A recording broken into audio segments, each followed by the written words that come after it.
Hey, what's going on, family? Welcome to this session of how to be found by your husband. I do this segment to basically help my sisters be found by their husband and also to help my brothers find their wives. Because one thing is absolutely certain. We are not coming together as much as we are staying apart. So I've just endeavored by picking it up and seeing how I could go about changing the ratio from singles, from those that are in complicated relationships, those that quote unquote have just a man or a woman, to crossing over to having a committed marriage. And I say committed marriage because any two people can get married. But if you are not committed to it, you will in essence just have an empty shell called marriage. Heard someone say today, people spend more time planning a marriage than planning on being married. So they spend more time on the action of getting married and less time thinking about how do they in essence stay married. Hence, perhaps that's why the divorce rate is through the roof. But anyway, I want to get into this because this is definitely an issue. And it's going to be a touchy subject. Some of you sisters might, maybe I'll let a couple of you come on. But some of you are definitely going to, go to the defense and just immediately say, no, it won't be you. And that's fine. But I'm trying to give you, what I do is I give insight as to how we, men, the male, how we think, how we move, how we consider, how we evaluate things. Because I don't care if you take 2 women together or you take 30 women together or 50 women together and you talk about men and what we think, you will never hit the mark because you're not a man. Because in your best day and in all of your strength, all of your wonderful glory, all of your beauty, you will never know exactly what a man is thinking unless he tells you. Why? Because you're not a man, period. So I invite you all to sit down at the table and to hear it. Men's perspective or from a male's perspective. So how to be found by your husband.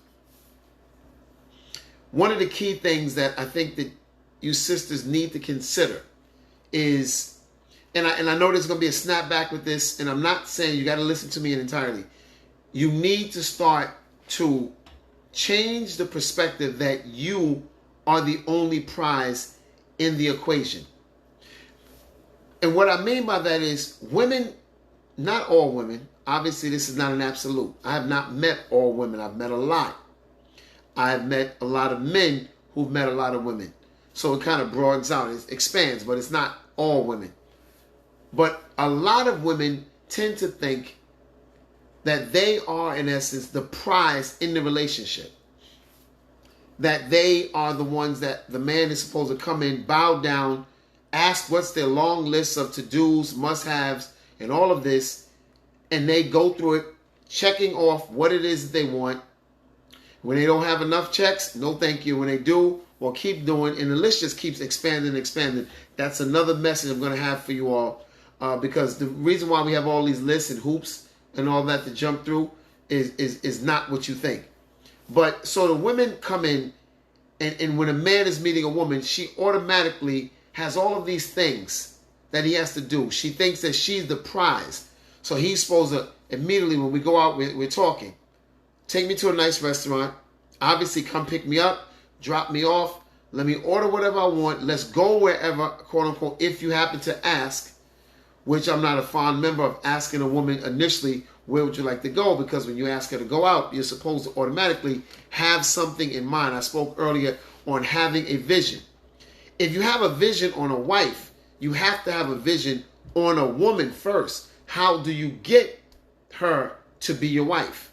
Very important. But women these days are sitting back, crossing their legs and folding their arms, and they're pretty much saying, do what I want you to do, and then we'll see. But at the same point, though, they're not bringing anything to the table. Perfect example. Who says that when a man and woman initially go out, the man has to pay for the meal? I'm just curious. We are in starting dialogue. Who says that? And I've heard the saying, well, if he invited out, he should be paying. When I invite a man out, I'll pay. Except women don't do that. 9 out of 10 women do not invite men out anywhere. And if they do, it is not to a certain caliber place. As your man or as someone that you're meeting, and you think about it. Let's just say a man is dating. He's getting to know just as many men as the woman is getting to know. So he's dating actively three different women, calling them every now and then, going out, or whatever the case may be, and has one that he's prospecting. That, in other words, he'll be out and he'll see. Going out with those women, just 3, on a regular date. Let's just say it's 7 days a week, 3 women every other day. Maybe you'll skip 2. 1 week you'll do 2, the next week you'll do 3, maybe none like the 3rd week. First week you're going out with 2 women. You're spending anywhere from, let's just say, 100, 150 to a decent place. Not extremely great, certainly not drinks, but it's a decent place. So you're spending $200 to $300, right? And then if you're prospecting, you take another woman out, you're spending another 100, 150, because the moment a man says to a woman, let's go out for coffee, the woman automatically says, labels him cheap, not ready for a real woman, notice my neck, and definitely not ready for me. But here's the thing. So the man on any given week, 4 weeks in a month, is spending between, let's just say hypothetically, $200 and $500 taking women out on dates. Meanwhile, the woman who's coming up and being quote unquote, and you don't understand this, sis, but you're being interviewed just as much as you're interviewing the man. He's evaluating your actions as well. So it's not like you're sitting down, he's going, great, she's a woman, I don't care, I'm going to go with it. No. That's not the majority of real men. You might get a guy who's so desperate that he'll do that. And he just says, okay. But most men, if they're serious about being in a relationship, are evaluating you when you sit down as well. He's evaluating how you get there, whether he's picking you up, how it is that you move, how is it that you offer, and this thing so that a man should take you out and spend on you. What are you exactly bringing to the table that distinguishes you, your distinguishing characteristics, that distinguish you against the other, let's just say, in that restaurant alone, 40 other single women? What's so special about you that you can bat your eyelashes? So can the other 40. That you, what? Did you have your hair done? So are the other 40. Chances are 20 of them probably better than you, at least half. You can't say anything on the physical attributes. You can't do the hair like that and think that somebody's not throwing their hair better over there.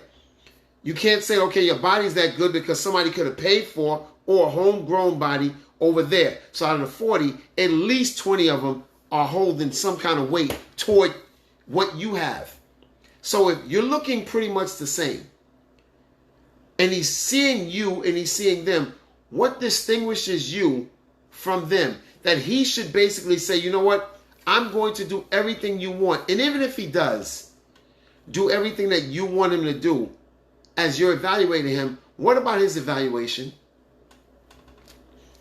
If you want to be found by a husband, you have to really understand that there is a such thing as evaluating a woman as well. Not just a woman evaluate, because you have to bring something to the table besides your appetite when you're being approached by a man and when you're ready to at least go out to see if it can be anything more.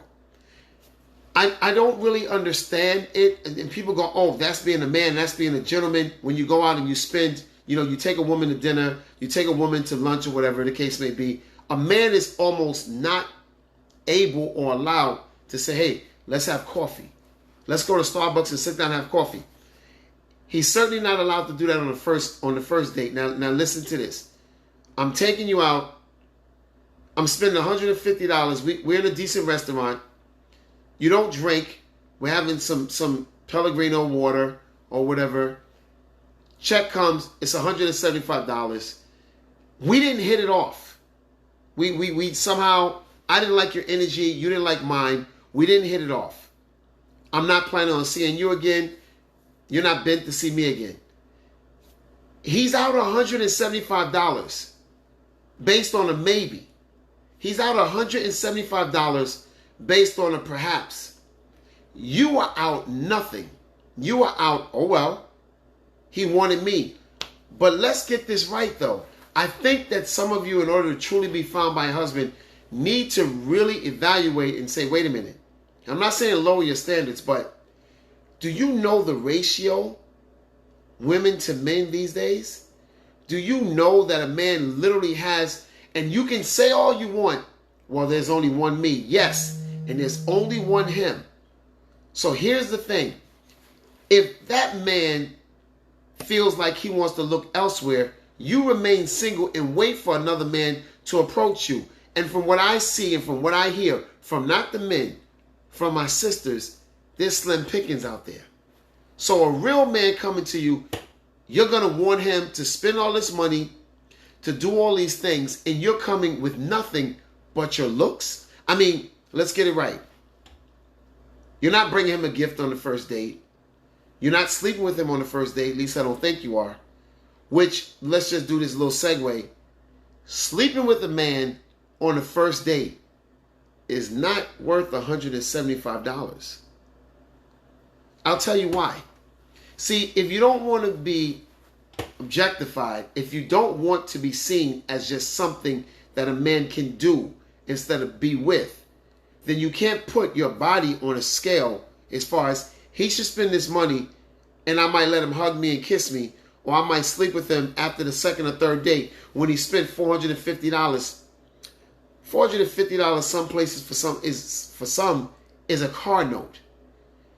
You want to put what on the scale, what distinguishing characteristic do you have that makes you better than the other women choices that he has? And you can't lie and say that he doesn't have any choices. Look around you when you go out with your friends. 4 of you all, you see maybe 1, 2 guys together. But how many batches of 4 and 5 and 6 of women do you see? And then you look down at the hand. There's a lot that are not married. There's a lot that are getting older. There's a lot whose eggs are hard boiled. There's a lot who are going to bed lonely every night wishing they had a man. And you're sitting up there doing this. You do this, fold, get down this line, do this first, do this, this, and this, and I might think about it. I don't know if that's the right approach. Because if you come with a long list of must-haves and you don't come with the equal long list of must-do, what's special about you? I'll tell you what could be special about him. Number 1, he's a man. Rare. Single man, even rarer. Could be employed, financially stable, making 85. Let's just say 60 to 85. Or we could say 85 to 115, 120. Reasonably good credit. Has about a 745. Getting ready to finish one bill and take it up to 765. Let's just say he's taking care of his kids. He has 2. Same woman, or even individuals, independent women, but he's still taking care of his kids. Seeing them oftentimes tells you he can't see them. That's a man handling his business that you can build the future with.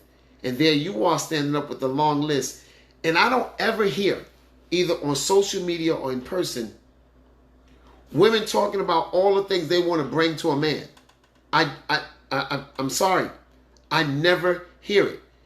And if you don't want to be seen and stereotyped as women ought to cook and clean, stop saying he can always expect a warm meal. Stop saying that. Because a warm meal, he can buy a warm meal. Remember the $175 he spent at the first date? He can go shopping for himself for $50 and make a nice warm meal, have $100 to spare, and not have to deal with you. It must be something else.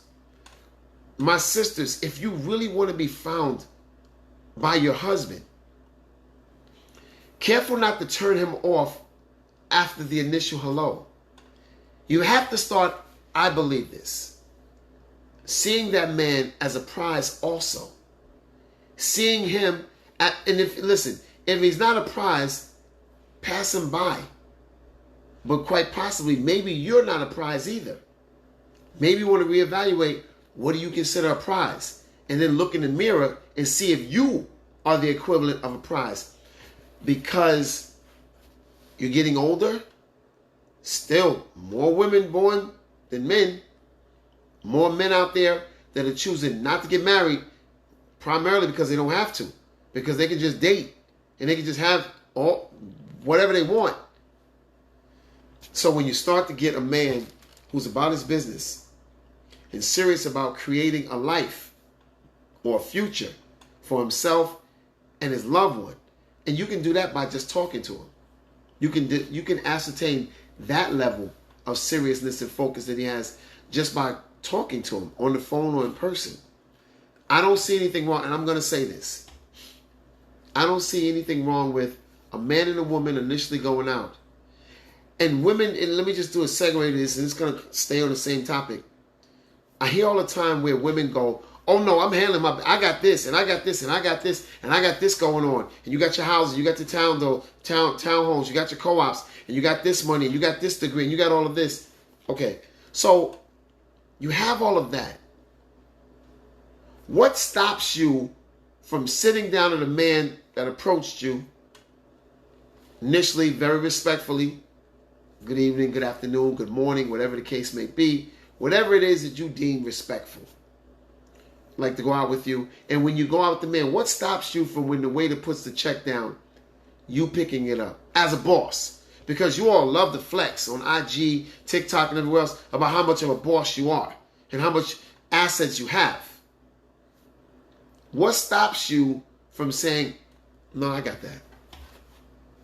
I mean, I'll take care of that. The check is $175. What stops you from paying that check? The fact that you're a woman? Okay, so hold up. If you're a woman and that stops you, you're not, I'm going to say this, not that you're not the prize, because indeed you are. But here's the thing. What do you think stops that man from considering himself a prize as well? The ratio of women to men is astonishing. The ratio of women to good men is even worse. So what makes you think the man that walks up, that knows that he has qualifications in the left side of the column and would be considered a man, not a male, there's a difference, and a good man at that, and a God-fearing man at that, and one that has BDE, and one is just standing and he's an alpha, whatever the case may be, what makes you think he doesn't consider himself to be a prize as well? So now you sit at a table and you have two prizes. One prize, if you will, thinks that she's so much in her arrogance, not touching that. You want to take me out? You're supposed to spend. What stops you from saying, you know what? I got that. I'm a boss. I'm a boss anyway. I got this. No problem. And I want to let you ladies know a little secret. When a woman does that, her stock goes way up. She is distinguishing herself against the other women. Immediately, just like that. Your clothes do it to an extent, but not really, because everybody can find, first of all, you put it like this. A woman that's reasonably good looking can put on a $10 dress and make it look right. But all of you are doing it now. And all of you are wearing spandex now. And all of you have whatever.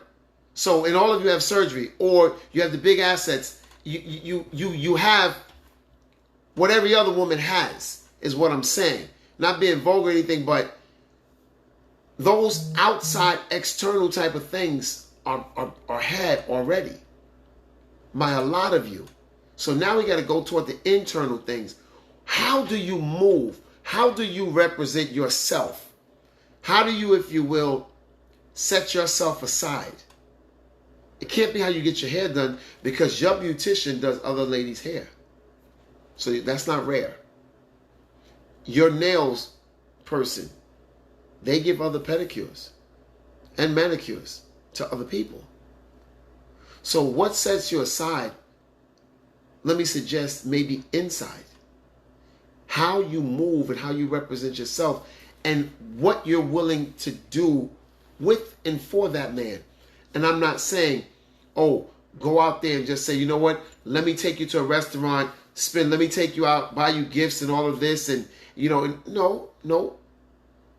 But even swap ain't no swindle. If you're rare and he's rare, can't the two of you show a certain type of appreciation or a certain type of interest toward one another? You can equally exchange that energy, was what I'm saying. So when a man walks up, believe me, most real men know that they got it. Most real men know who they are and know they have options. I mean, granted, if you don't mind staying single for the next 2 to 3, 5 years, and then maybe having to settle on somebody who's 50-pound baby in their stomach, or someone that's making $30,000 working at McDonald's and his car broke down and needs you to come and get him, or you don't mind getting with a man who's basically just left his baby mama house, not working, hasn't worked, and he looks good, knows how to put it down, and that's what he's bringing to the table. If you don't mind, because when we do it like this, it's going to be either one or the other. Because if you think, oh no, I'm not going to get that man, I'm going to get the good looking, the good job, the future, the 401k, the pension plan, and all of that, what makes you get him and not your sister? You sit at a table with 4 people, 4 young ladies. What makes you think he's going to come to you and not to your friend? I'm just asking. So it's no guarantee, let's put it that way, that you're going to get, quote unquote, the high caliber man. And I know, my man, Kevin or whatever, but you have to really, there is some validity to what is being said. What makes you think you're entitled to all of these things? Why? Because of the way you cook?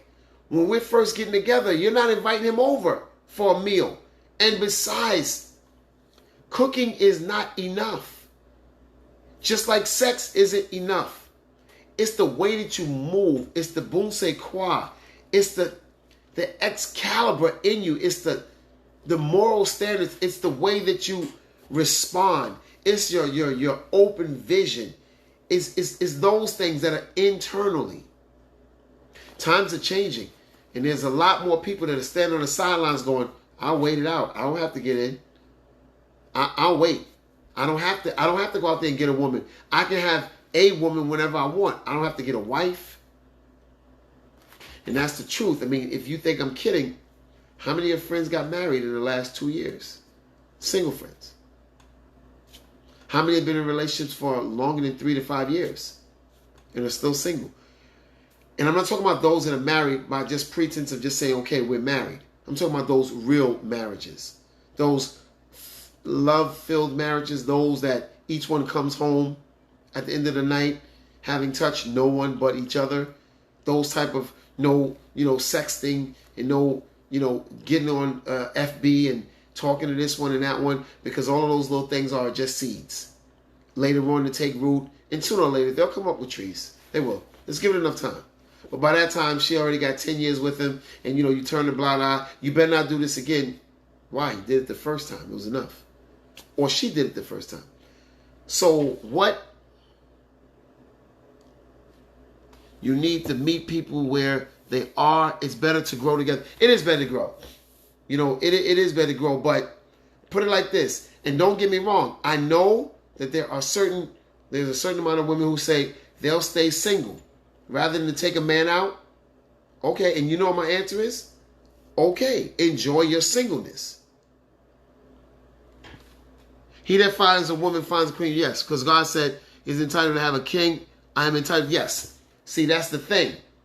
And everyone always says, let's go to this little thing real quick. Everyone always says, oh, I'm a Psalms 31, Proverbs 31 woman. Excuse me. Do you know if you I don't have a Bible near me. Yes, I do. Always have one close by. Close by. All right, so here's the thing.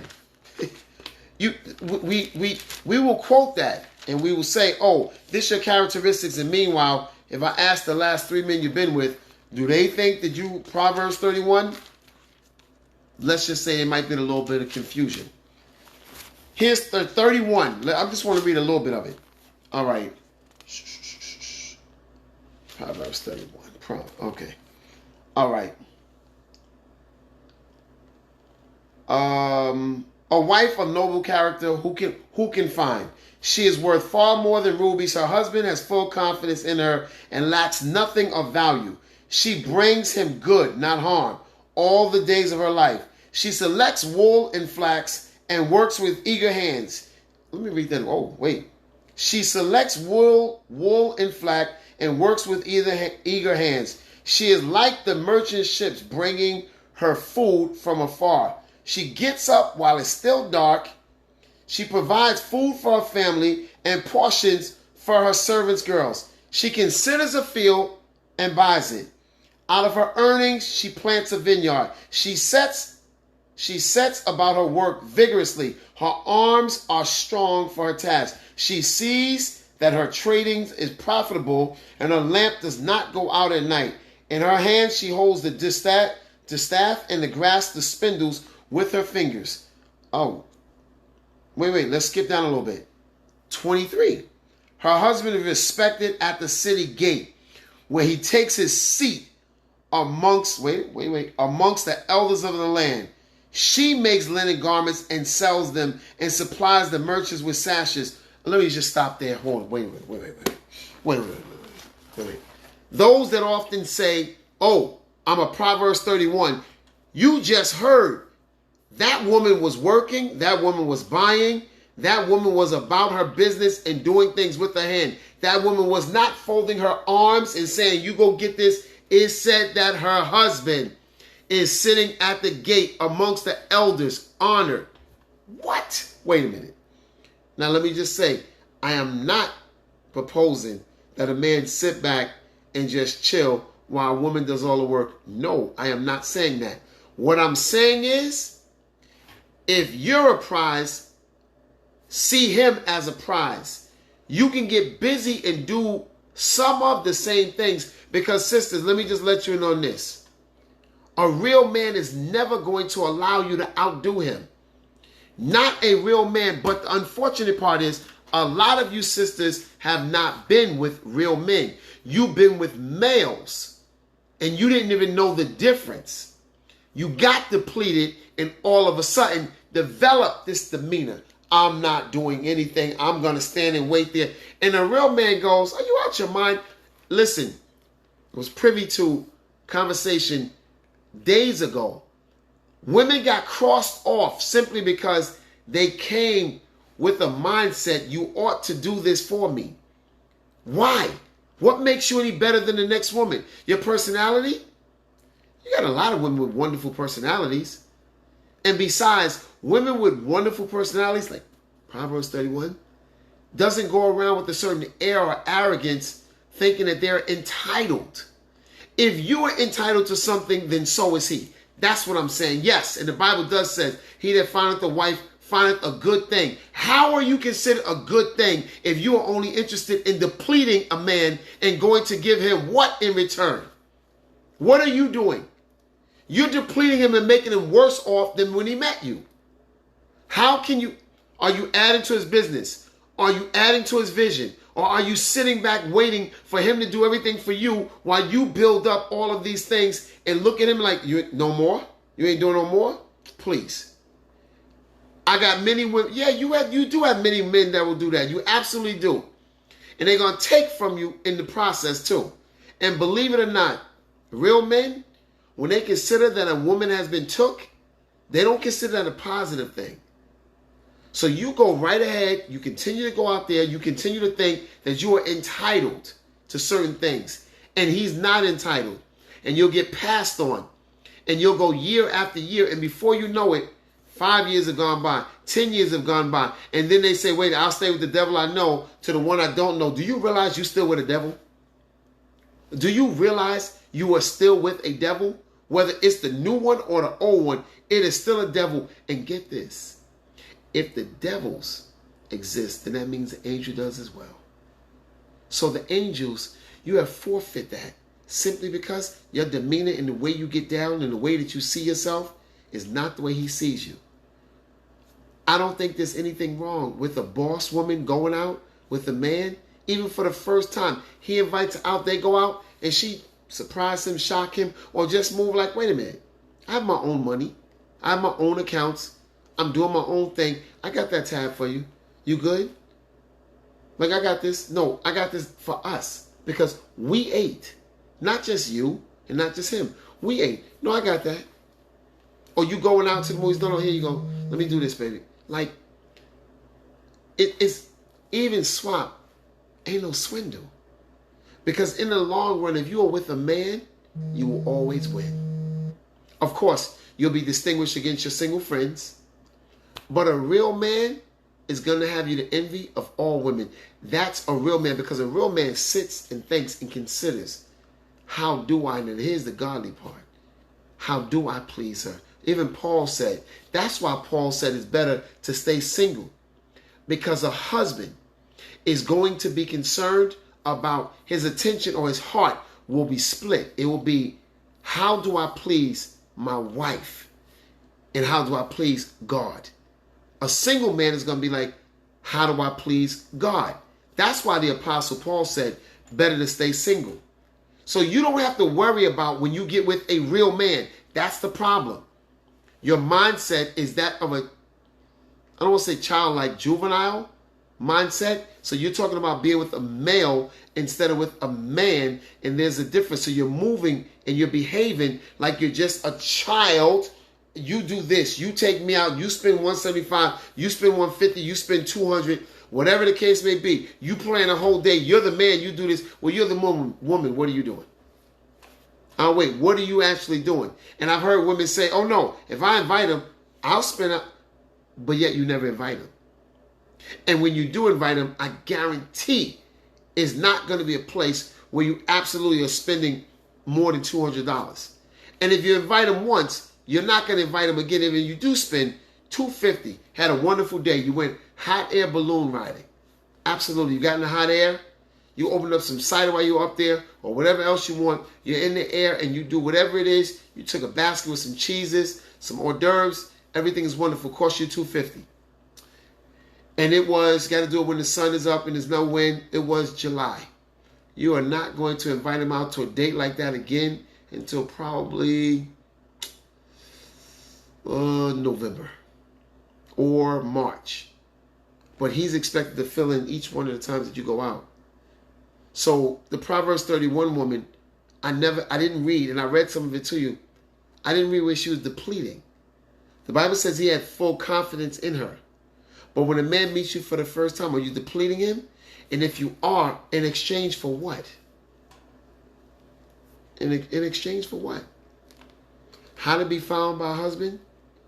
Maybe change your perspective, because sometimes you get one date.